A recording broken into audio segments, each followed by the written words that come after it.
Welcome back. Now, we've been joined on Wake Up Nigeria by a young Nigerian who decided to change the game many, many years ago. I'm putting too many there because it feels like ages ago, but it's not that far back.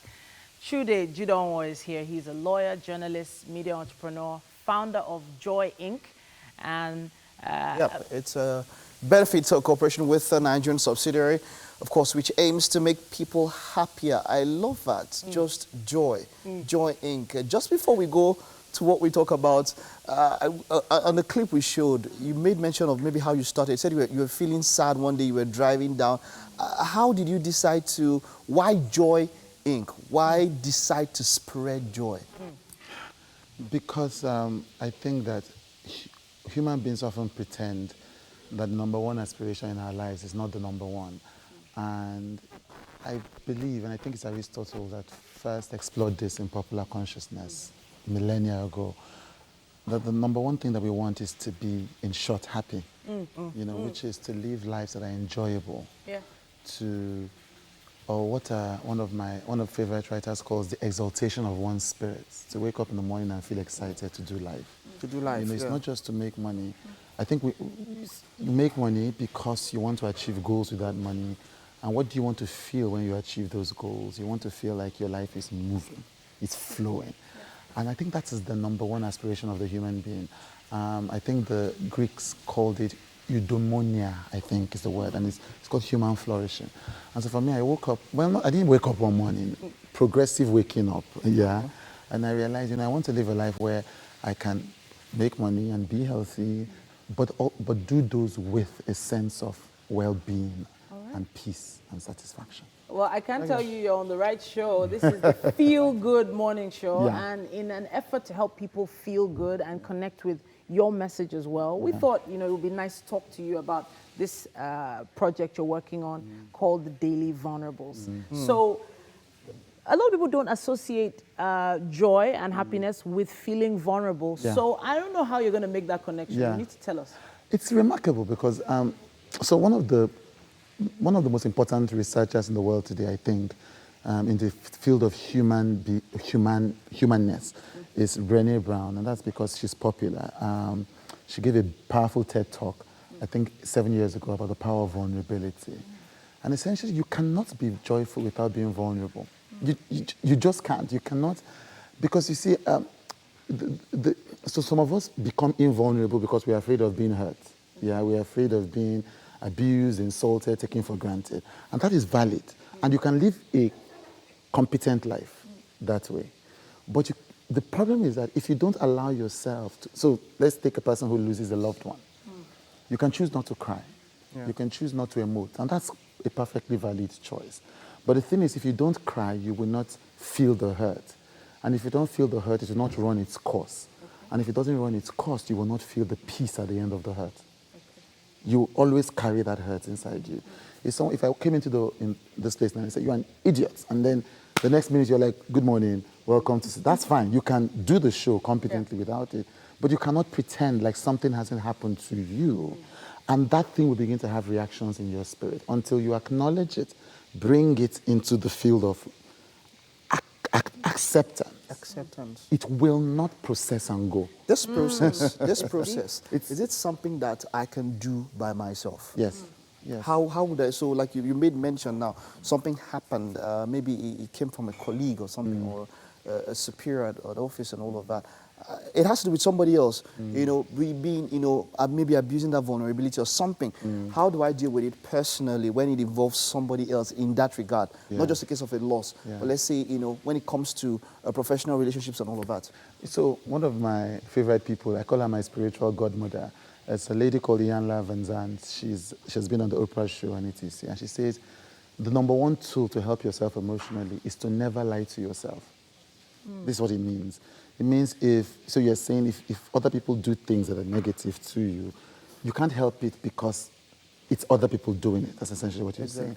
But you can help it by saying to yourself, this is how I feel about it. This is how I feel. Yeah, so you're in offices, you have those people that say, you know what, me, I just mind my business. Yeah. I just stay on my own. Yeah. Everybody should mind their business. That's a lie, because we are not made to live in isolation. But it's because they've been hurt so many times, they become panicked of being hurt and of people seeing them being hurt. What can help them is to acknowledge that they are hurt. And to acknowledge that you are hurt doesn't mean that you acknowledge that it's to take your power back from the person who has hurt you. Okay. To say to yourself, I've been hurt by that, but you know what, this is what I'm going to do next. I'm not going to respond. You know, so it's in acknowledging the truth about how you feel that you take the power to choose your next action after feeling it. You know, it's interesting. We talked a bit earlier about the fact that Nigerians have a very thick skin. It's not the Nigerian way to express yourself emotionally. Yeah. And I feel like it's going to take a long time, maybe even generations, before we can get rid of, or at least shed some of that skin. Yes. That tough skin. That's sadly, that's part of why I'm doing all this. And that's why I'm very excited that TVC is partnering with me on this. That's the reason why. So people say Nigerians have thick skin, and I'm like, how is that working for us? How is our society working for us?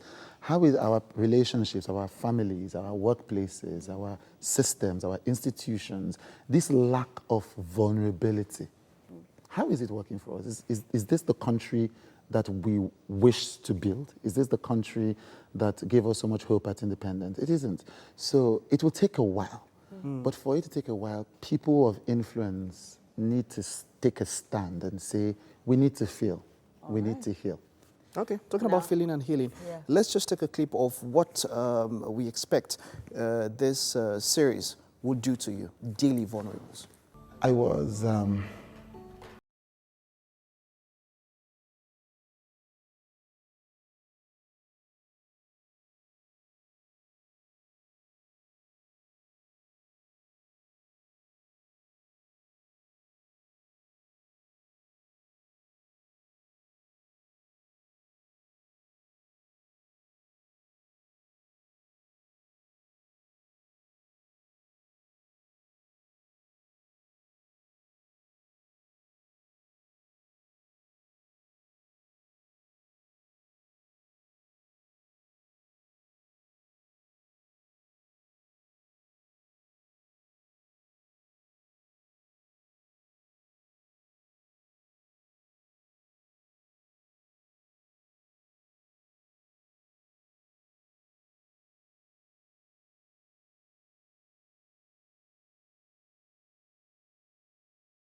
All right. So something, you know, where's the place of therapy in all of this? Either self-therapy, professional therapy from a third person and all of that. Where does therapy come into all of this? The metaphor is physical illness. You can experience some cuts in the house while you are cooking.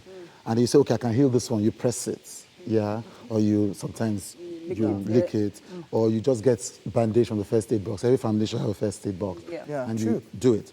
So there's that. But there are some cuts that are so deep, you're like, I need to go to the doctor. That's the same thing with emotions. There are some emotions that we are learning this field. Many people are learning it. The field is not as popular as physical fields. But if you learn enough, you know there are some things that you can deal by yourself and just, practice non-judgment, affirm yourself, process your emotions, journal. You can do all of these things.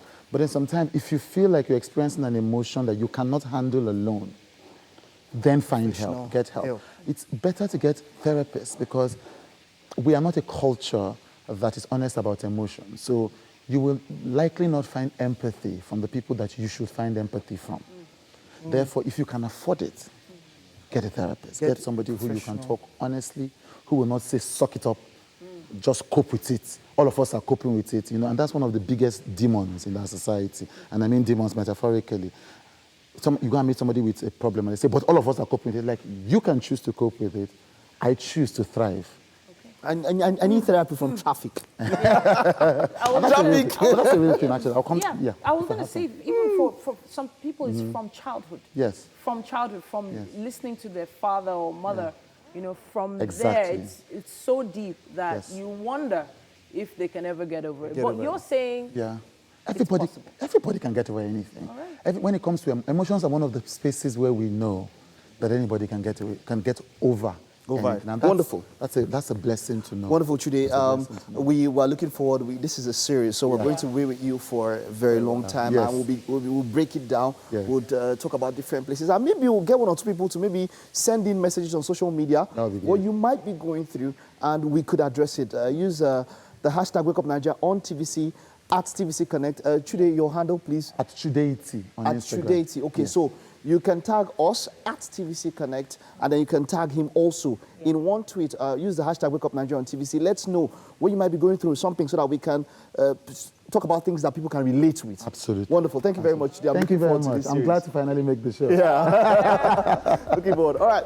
Okay. All right. That was a wonderful discussion. Lifted my spirit quite a bit. All right. We'll take a break now. There's still more to come on the show.